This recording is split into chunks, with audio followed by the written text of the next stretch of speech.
Hello, Seraph audience. My name is Jeshua, and welcome to my closet session. Thank you.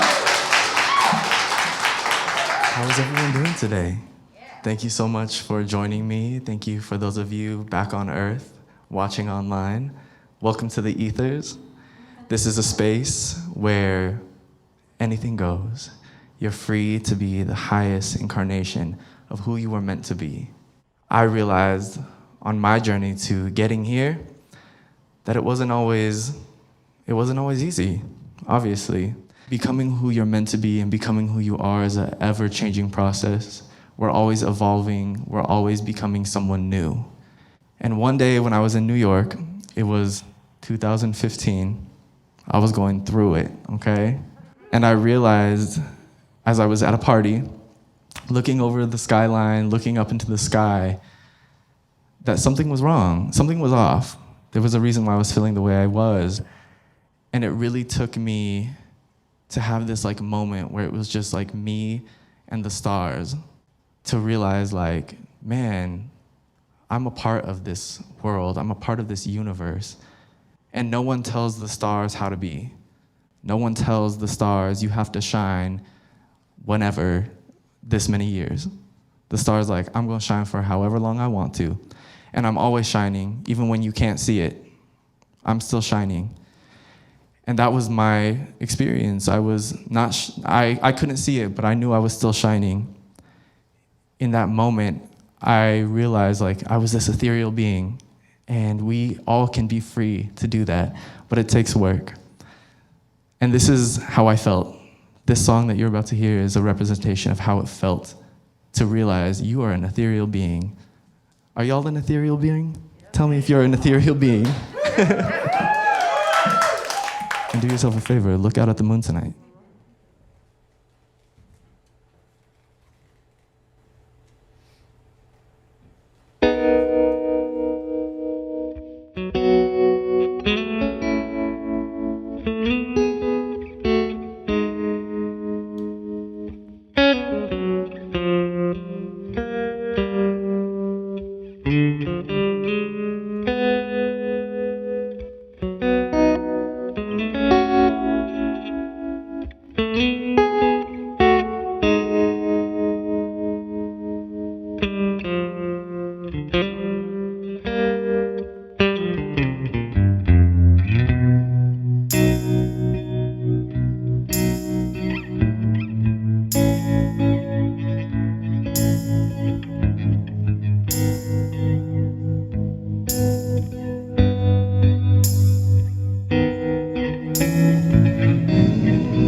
Thank you.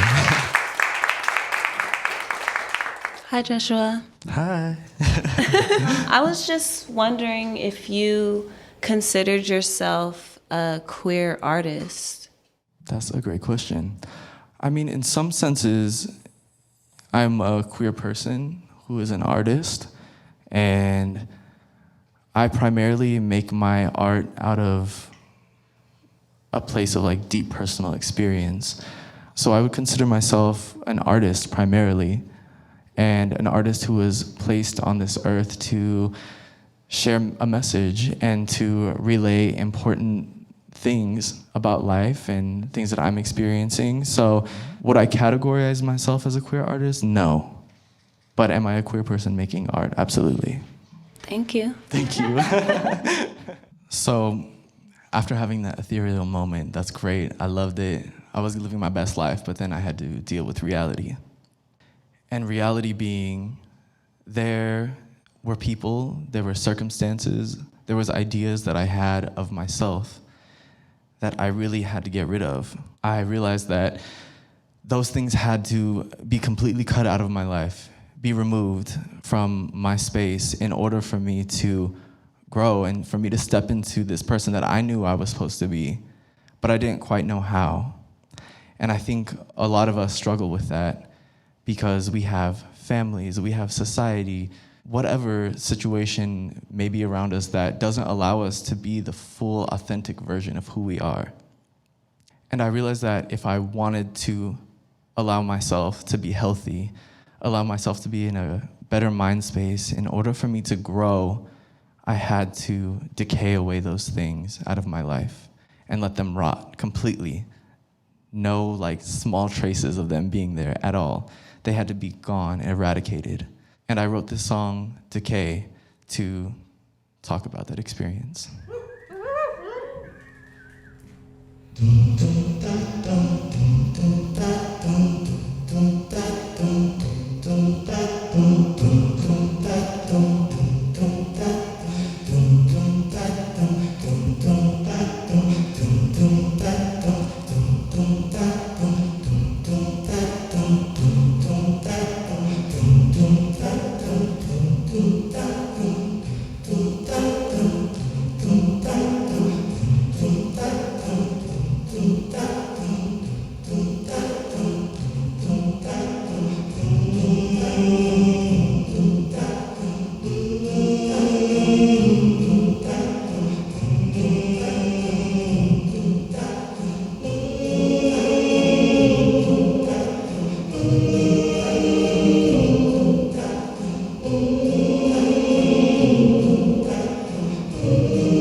Feel the earthquake beneath my feet.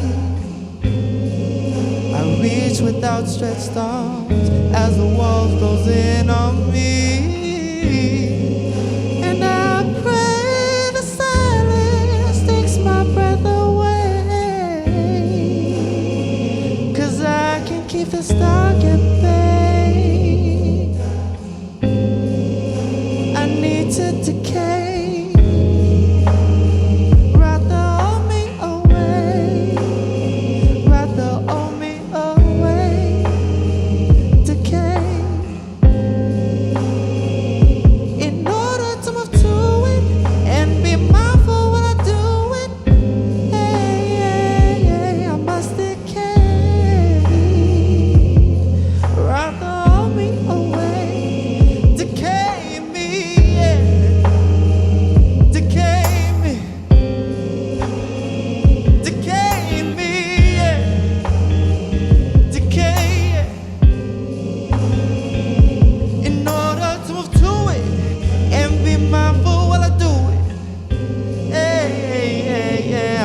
Decay.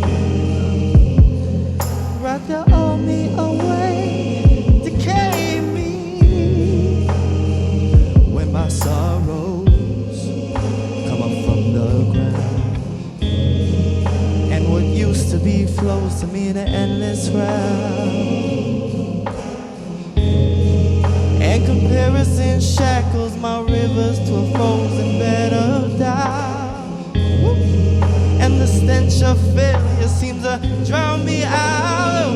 I must decay. I must decay. Right the old me away. Decay.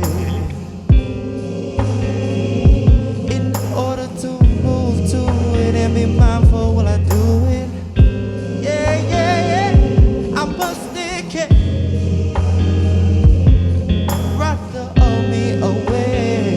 Decay me, your today. The darkness will obey. Right the way to grow, you must decay. Your today, the darkness will obey. Right the older way to grow, you must decay. Your today, the darkness will obey. Right the older way to grow, you must decay.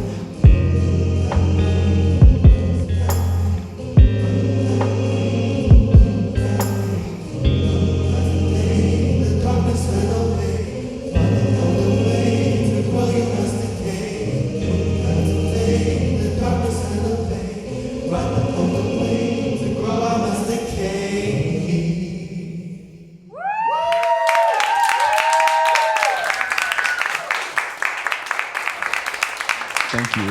Hi, Joshua. Hi. As a creative and as an artist, where do you find that you feel that you get most of your inspiration from when you make music?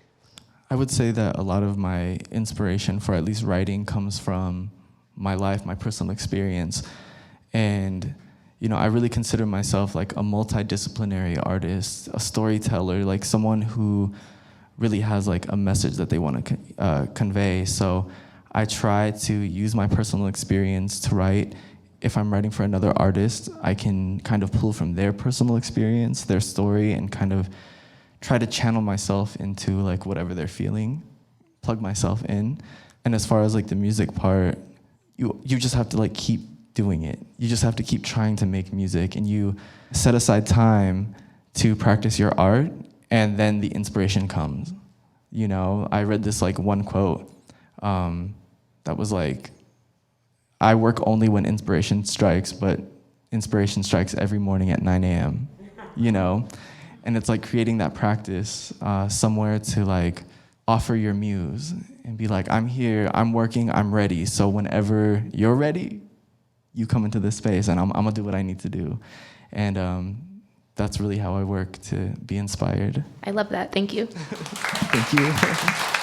So on this journey of becoming who I am, in our journey of becoming our highest self, the ever-evolving process, you realize that there's a lot of work that you have to do. There's a lot of work that I have to do before we can really like share that with people, before we can be vulnerable, before we can bring someone in. There's so much work that has to be done. And I was really inspired by Bjork for this next song, because she talks about doing the work before everyone's around. She puts in the work first. And I think that is a beautiful message, because not only is it applicable for our growth as people, but also for your work, for your art, for anything that you love. You have to put in the work first before you can share it. And I really found that a beautiful message, and it's something that I resonated so deeply with. And I realized, especially through quarantine, of being kind of alone, in some senses, only being with myself, I had a lot of work that I needed to do, a lot of unlearning that I had to do. With all that decay comes a renewed sense of knowing yourself, and that's not easy either. And I did all the work that I could, and then I was ready to share with people my journey. And that's what's happening now. So thank you so much for having me. This is a cover of Bjork's Hyper Ballad, and I hope you guys love it as much as I do.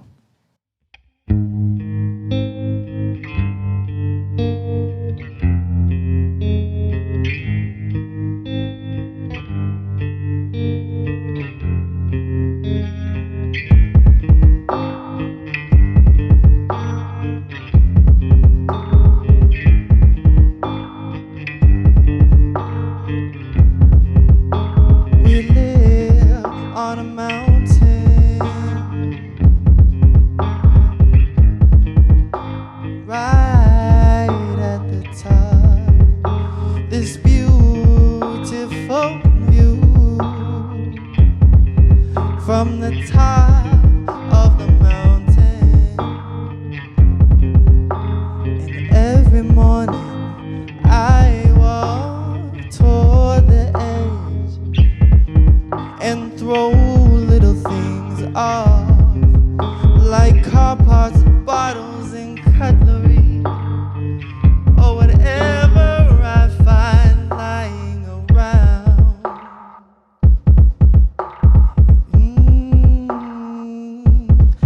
I go through all this before you wake up, so I can feel happier and be safe again with you. I go through all this before you wake up, so I can feel happier and be safer here with you.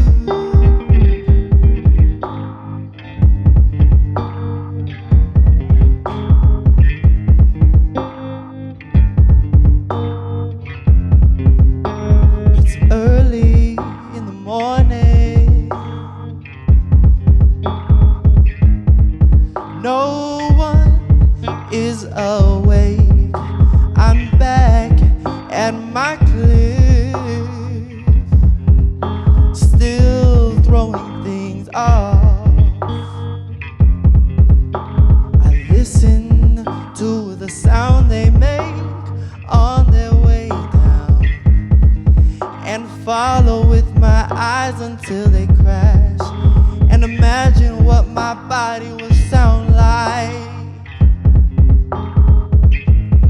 slamming against those rocks. And when I land, will my eyes be closed or open? I go through all this before you wake up, so I can feel happier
Thank you guys so much. Thank you. Thank you so much to everyone who's at home viewing from your earthly abode. Thank you to everyone who came out for the amazing cast and crew, or I'm the cast, y'all the crew. But thank y'all. Thank you so much for joining me. Once again, I'm Jeshua. I just wanted to take a second to introduce my band to you guys. So, yes, on my right here we have Ben. Ben the man.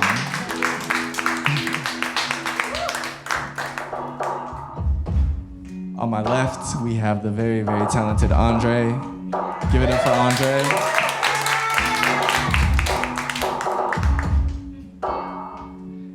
And once again, my name is Jeshua. Thank you so much for joining me today. Stream my music. Help an artist out.